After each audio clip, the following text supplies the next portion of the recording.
Écoutez, causer. Bonsoir à tous et merci pour votre fidélité à l'émission Etc. chaque vendredi. Cette semaine, notre équipe a préparé une émission sur les problèmes liés à la psychologie et le bien-être qui peut en découler. Notre invitée, c'est Madame Pascale Baudet, qui est psychologue. Madame, bonsoir. Bonsoir. Merci d'avoir accepté notre invitation. Alors voilà, aujourd'hui, on a plusieurs rubriques. On va parler, pour commencer, de psychologie. Quand on parle de psychologie aujourd'hui, est-ce que c'est adapté, c'est ancré dans les mœurs de notre population? Alors ça commence à venir petit à petit, je pense. Quand je suis arrivée en 2005, on n'était pas aussi nombreux. Mais aujourd'hui, la Société des professionnels en psychologie compte environ une 50aine de membres, plus d'autres psychologues aussi qui exercent à l'île Maurice. Je suis désolé de devoir vous dire cela, mais très souvent, quand on parle de psychologue, de psychologie dans notre société, les gens pensent qu'on doit avoir un petit problème de troubles mentaux pour aller voir un psy. Même quand des fois on fait allusion à un psy, on dit mais moi la tête bon, moi qui fait vous avez un psychologue. Alors très souvent c'est cette allusion-là. En fait ça n'a rien à voir, n'est-ce pas?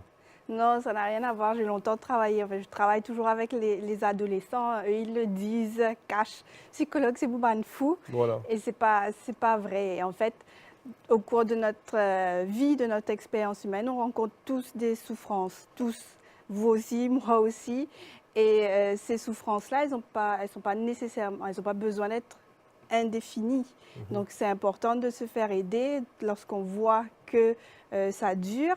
On est fort, on a nos ressources, mais on n'est pas obligé d'être fort tout seul. Ce qui est vraiment courageux, c'est de reconnaître quand les difficultés durent et de savoir demander de l'aide. Donc, Qui sont faire aider, oui, c'est important aussi. qui sont ceux qui viennent consulter le psy?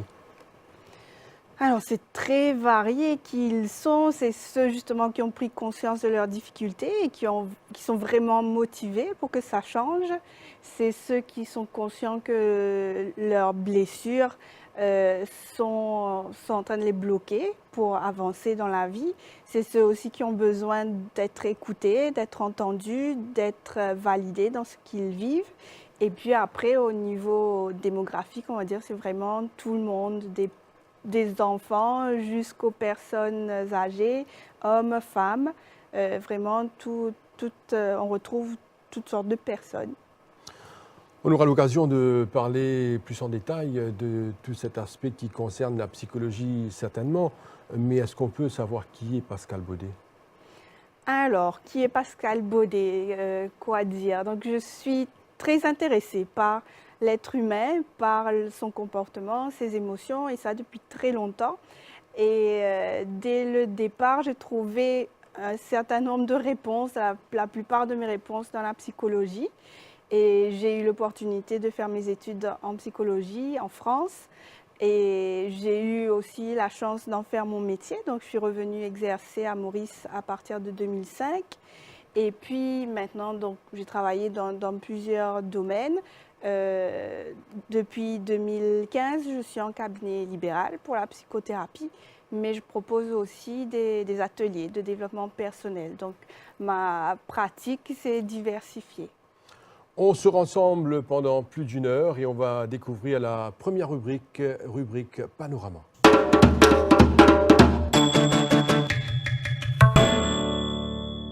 Pour cette rubrique, on va parler avec Evody Bien-Aimée. Bonsoir. Bonsoir. Avez-vous déjà consulté un psy? Non, jamais. Pas encore. Pas encore. Allez-y. Donc en fait, aujourd'hui, on parle de la psychologie. Et c'est vrai, quand on parle de psychologie, de psychologue surtout, on a cette image en tête d'un patient qui est allongé sur le divan et puis du psychologue qui est avec son petit carnet. Et on a l'impression que c'est justement une incursion dans la vie de quelqu'un, c'est de vraiment entrer dans la vie privée, de découvrir la personne. Et pour le patient, c'est de se mettre à nu devant quelqu'un qui ne connaît peut-être pas. Et puis, ben voilà, on voit que ça fait un petit peu peur, surtout pour nous, en tant que Mauriciens, on est assez conservateurs, on est assez réservés aussi. On peut se dire les choses entre nous, avec la famille, avec les amis, mais pour dire, voilà, je vais voir un psy parce que voilà, je me sens mal, c'est aussi peut-être mal vu. Il y a beaucoup de préjugés, beaucoup de clichés aussi. On croit que ben voilà, voir un psy, c'est pour les fous. Donc ça fait un petit peu peur aussi de devoir se confier à quelqu'un qu'on ne connaît pas. Mais à la fin, on voit que avec plus de recherches, que la psychologie, en fait, c'est pour tout le monde. Parce que n'importe qui peut arriver à un moment dans sa vie où il se sent mal et où il a besoin d'être, on va dire, boosté, d'être écouté, d'être conseillé. Et puis, il y a beaucoup de questions qui viennent aussi. On va se dire, mais pourquoi est-ce qu'on ne va pas tout simplement voir son entourage quand on n'est pas bien? Pourquoi est-ce qu'on voit quelqu'un de spécifique, un psychologue? Et pourquoi on ne va pas tout simplement essayer de s'automotiver? Ça arrive aussi. On voit qu'aujourd'hui, il y a plusieurs choses qu'on voit sur le net, des coachs de vie, des petits quotes, des mots, des livres, etc., qui sont là pour nous remonter, pour nous booster, comme on va le dire. Et voilà, justement, le psychologue, il a son rôle à jouer. Et c'est justement voilà, l'occasion de faire un petit peu de lumière dessus. Explication de Evody Bien-Aimé à travers ce reportage. La psychologie, c'est une science de l'âme. Son objectif est l'étude du comportement humain sous tous ses aspects psychiques, normaux ou pathologiques. Ceci nous laissant quelquefois dubitatifs, de peur de se laisser analyser par un étranger. Des psychologues ont trouvé d'autres moyens d'aider des personnes pour qui la plupart n'ont jamais mis les pieds chez un psy. Certains, comme Pascal Baudet, innovent et proposent des programmes de développement personnel. Pas de psychologie à proprement parler, mais des sessions de discussion afin de se sentir mieux.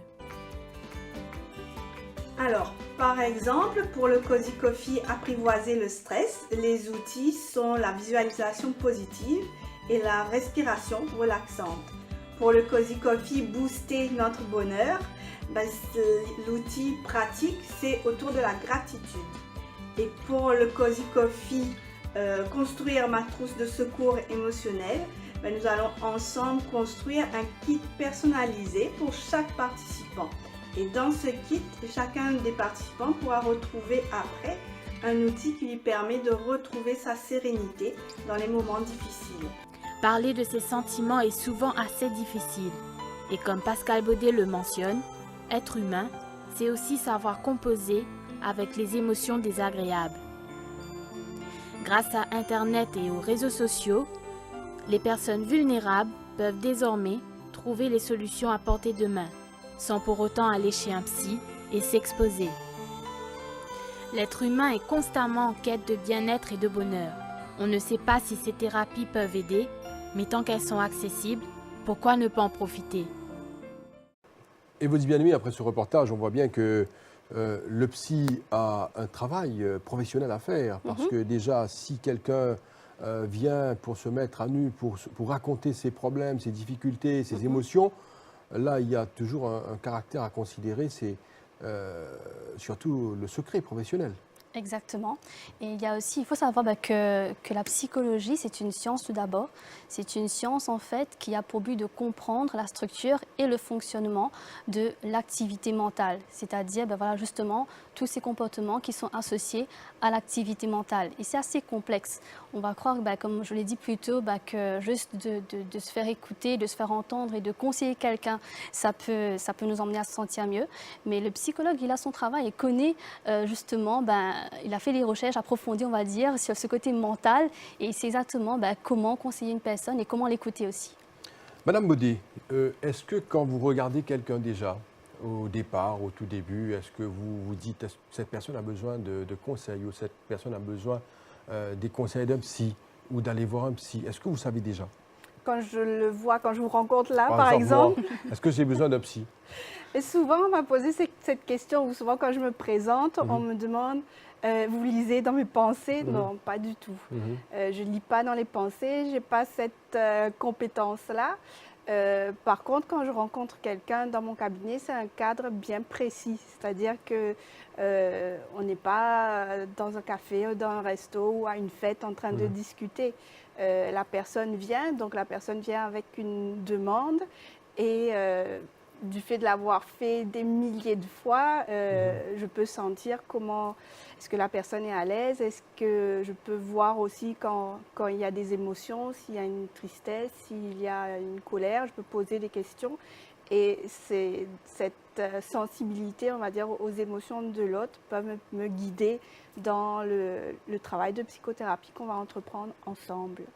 Vous avez aussi initié le Happy Mauritius Challenge, qui est un programme de développement personnel en ligne gratuit.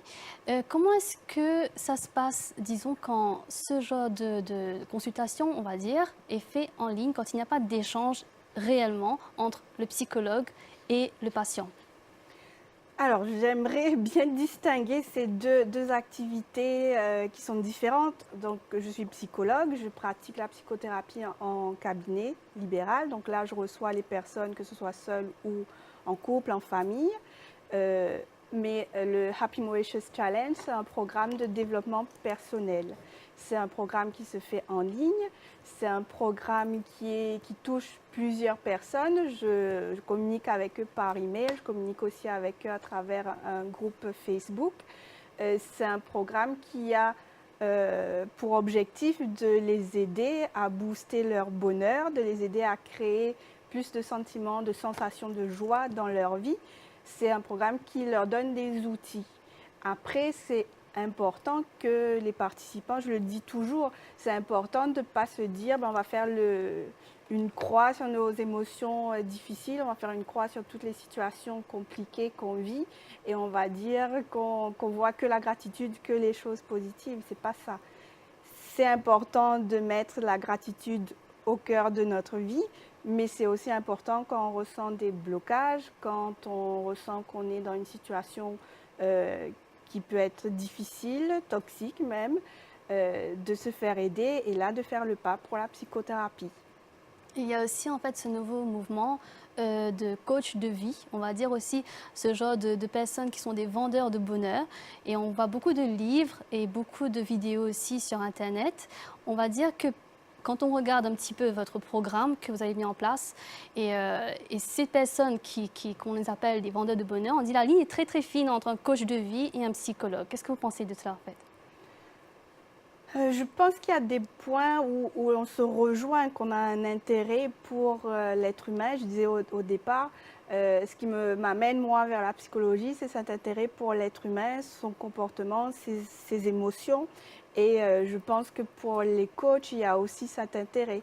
Après, on a des formations différentes. Pour être psychologue, il faut avoir fait une formation universitaire. C'est une formation qui se fait à l'université, qui est d'un minimum de 5 ans. Il y a un code de déontologie à suivre. Donc, à Maurice, avant qu'il y ait le Health Professional Council, il y a la Société des professionnels qui a mis en place un code d'éthique et qui on va dire, a essayé de remplacer cette lacune au niveau de la loi. Donc, en tant que membre de la Société des professionnels en psychologie, on doit suivre ce code d'éthique. Et puis, on doit continuer à se former. Donc, voilà comment on devient psychologue. Il y a aussi les stages où on est suivi par un psychologue qui est confirmé pour aussi apprendre dans un environnement de travail, comment mettre en pratique tout ce qu'on a appris à l'université. Je pense qu'il y a des points communs avec les life coachs, les coachs de vie, avec d'autres. Après, je ne pense pas que la psychologie ait le monopole du bien-être. Il faut sentir vers qui vous allez et voir si c'est une personne qui a les qualifications, qui vous fait du bien aussi. Pascal Baudy, vous proposez un programme sur les réseaux, probablement sur Facebook ou sur le net, c'est ça? C'est adressé à qui? Alors, Evody a parlé du Happy Mauritius Challenge. Donc, tout récemment, il y a eu le Happy Mauritius Challenge 2. C'était la deuxième édition. La première édition a eu lieu l'année dernière. Donc, c'est un programme de développement personnel. Donc, c'est un programme où, à travers les emails des personnes qui se sont inscrites, je les ai guidées à travers un outil de gratitude pour pouvoir mettre en pratique la gratitude dans leur vie. Donc, pour faire émerger les émotions positives. Donc, le fait d'être inscrit dans ce challenge permet de rejoindre un groupe sur Facebook pour ceux qui le veulent. Ce n'était pas obligatoire, donc le groupe est toujours ouvert. Donc, le suivi se faisait par email et le groupe, c'était pour ceux qui voulaient partager avec d'autres internautes. La question, est-ce que vous pensez que notre société a besoin de plus de conseils psychologiques? Il y a tellement de maux dans notre société aujourd'hui, il y a des soucis, des problèmes. Il y en a partout, dans toutes les familles, dans tous les foyers. À chaque coin de rue, il y a des soucis. Est-ce que vous pensez qu'il y a des blocages et que notre société a besoin de conseils et de psychologie? Alors, je ne pense pas qu'il y ait plus de problèmes qu'avant. C'est que les challenges que nous avons à relever aujourd'hui sont différents. Et aujourd'hui, on a la chance, on va dire, et vous disiez que la psychologie, c'est une science. Donc, il y a des recherches qui se font et qui viennent avec des preuves à l'appui sur ce qui fonctionne. Donc, je pense que c'est intéressant de faire appel à des experts pour régler certaines situations, en tout cas au moins donner des idées pour les projets à mettre en place pour notre société. À chaque fois que vous parlez de sentiments, vous parlez surtout d'émotions. Est-ce qu'on a des soucis à gérer notre émotion? Est-ce que c'est un souci chez l'être humain à gérer ses émotions? Alors si je vous demande, vous, dans votre famille, est-ce qu'on parlait des émotions? Est-ce qu'on disait je me sens triste, je me sens en colère? Là, j'ai peur. Si on se dit ça? Est-ce que chez vous, ça se faisait? En tout cas, chez moi, ça ne se faisait pas. Et on a beaucoup de mal à parler de nos émotions. À s'exprimer? S'exprimer, c'est une chose, mais exprimer les émotions, ce qu'on ressent. Déjà, être conscient de qu'est-ce que je ressens en moi, qu'est-ce qui se passe en moi. Il faut dire? Vous pensez qu'il faut dire? Oui, pour pouvoir... À qui? À qui déjà quand on est un enfant dans sa famille, pouvoir... C'est important d'avoir des parents qui soient à l'écoute. Mais après, si tout à l'heure, je fais référence à ce que vous disiez aussi, on peut penser que c'est plus facile de se confier à des proches, des amis. Mais ce n'est pas toujours le cas. En fait, les proches, les amis ne sont pas toujours neutres. Ils ont un avis déjà sur la question, vous connaissent. Et parfois, les gens me disent, je préfère venir voir quelqu'un qui ne me connaît pas du tout, que je ne vais pas croiser après, pour avoir un point de vue objectif. Madame Baudet, mais on est d'accord sur le point qu'aujourd'hui, on ne peut pas dire tout à tout le monde. C'est-à-dire, si vous avez un souci et vous dites, vous ne pouvez pas dire ça peut-être aux membres de votre famille même ou à vos proches. Parce que c'est personnel. Il y a des choses qui restent cachées. Alors, peut-être que si vous allez dire quelque chose à Evaudie, là, elle va tout de suite raconter ailleurs. On ne sait pas. Alors, des fois, on préfère garder le silence ou garder le secret pour soi-même et ne pas évoquer, ne pas dire, ne pas dévoiler ses sentiments. Alors, voilà, là, je pense, l'importance d'un professionnel, d'un psy qui entre en jeu. Parce qu'on est d'accord, dans notre société aujourd'hui, on ne peut pas tout dire à tout le monde. Alors, je pense que ma croyance, en tout cas, c'est que la confiance, ça se construit. On ne peut pas tout dire à tout le monde, c'est vrai, mais c'est important d'avoir une ou deux personnes, au moins une ou deux personnes à qui on peut se confier, qu'on peut appeler quand on est dans un moment de détresse ou de panique. C'est important. Après, ce ne sera pas la même chose de discuter avec ces personnes qui sont là et qui peuvent nous soutenir au quotidien que d'aller voir un professionnel. Le travail du professionnel qui s'appuie sur sa formation est un travail qui est différent. Et est-ce que vous, en tant que psy, vous nous parlez de justement l'importance d'un psychologue? Est-ce qu'un psy a besoin d'un psy, finalement, pour se confier?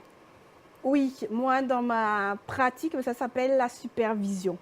La supervision, c'est donc le superviseur, c'est un psy qui est plus expérimenté, qui a une formation spécialisée, avec qui je vais aller parler des situations que j'ai suivies et qui va pouvoir m'aider à avancer sur des questionnements que j'ai pour me permettre ensuite de mieux accompagner les personnes que je suis. La dernière question, Pascal Baudet. Est-ce que vous pensez que chaque personne, au moins une fois dans sa vie, doit pouvoir s'ouvrir à un psy? Je ne serais pas catégorique en disant qu'il faut y aller, mais si vous ressentez le besoin, c'est important de faire le pas. Le vrai courage, je pense, c'est de reconnaître que là, vous n'arrivez pas à faire face à la situation tout seul. Le vrai courage, c'est de demander de l'aide. Donc, plutôt que de s'enfoncer dans un problème, plutôt que de se laisser submerger, c'est vraiment important d'oser appeler et d'oser, faites au moins une première séance et jugez par vous-même.